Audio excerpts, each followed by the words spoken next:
يا ترى هنعمل ايه مع بعض النهارده؟ هعمل معاكم اكله جميله وفي نفس الوقت سريعه خالص. هعمل معاكم كده حله مسقعه. ايوه، متستغربوش حله مش صينيه.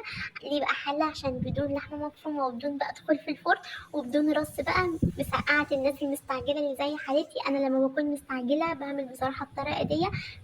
بتنجز معايا وفي نفس الوقت طعمها جميل خالص. كان عندي حوالي كيلو الا ربع من البتنجان، قطعته مكعبات وقليته، وجبت كده فلفل حار كمان قليته بالشكل دوت. وفي نفس كده الزيت اخدت منه معلقتين وحمر فيه كده معلقه من التومه المفرومه، معلقه كبيره. وهنزل كده بنص درق من الطماطم، وهضيف بقى كده معلقه من السكر ومعلقه من الملح ومعلقه من الكمون ومعلقه من الكزبره. هتغلي كده غلوتين. هنزل كده بقى بالبتنجان بالشكل دوت. قعد بالظبط حوالي ربع ساعه. ده بقى كده شكله. بجد الطريقة دي جميلة جدا يا جماعة، بدون بقى فرن وبدون لحمة مفرومة، وبتنجز بصراحة.